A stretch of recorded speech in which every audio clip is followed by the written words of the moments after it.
হয়তো এই ট্রেনিং এর সার্টিফিকেট বা স্বীকৃতি বা নকশিকাতার কাজ করে যারা লোকজ গান বা লোকজ শিল্প থেকে 57 জেলা 150 উপজেলা এই দর্শকরা একবার সমাজে যারা অবহেলিত অসহায় দুস্থ মানুষদের নিয়ে কাজ করে থাকে।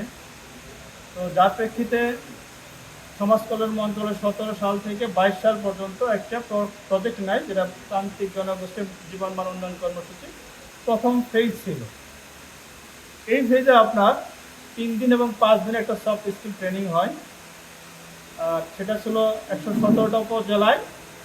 আজকের এই আয়োজন আমি যতটুকু বুঝতে পেরেছি, এই পেশাগুলি দিন দিন হারিয়ে যাচ্ছে। এই পেশাগুলিকে টিকিয়ে রাখার জন্যই আজকের এই আয়োজন। আমি মনে করি এই পেশাগুলি কেন হারিয়ে যাচ্ছে এই বিষয়গুলি আগে আইডেন্টিফাই করা প্রয়োজন।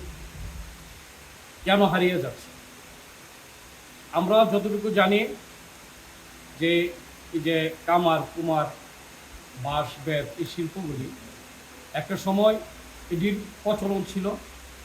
সেমিনারটি এমন এক সময় হচ্ছে যে আমরা জানি যে উপজেলা পর্যায়ে বিভিন্ন রকম কার্যক্রম চলছে। তো এমন প্রেক্ষাপটে আপনারা এই সময় উপস্থিত আছেন, এর জন্য আপনাদের সবার প্রতি কৃতজ্ঞতা এবং ধন্যবাদ জানাই।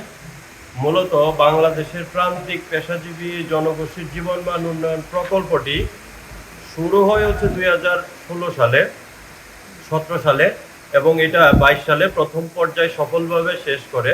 এবং একটি প্রকল্প সাধারণত যদি প্রথম পর্যায়ে সফলভাবে শেষ হয় তাহলেই দ্বিতীয় পর্যায় শুরু হয়, এবং এই বাংলাদেশের প্রান্তিক জনগোষ্ঠীর জীবনমান উন্নয়ন প্রকল্প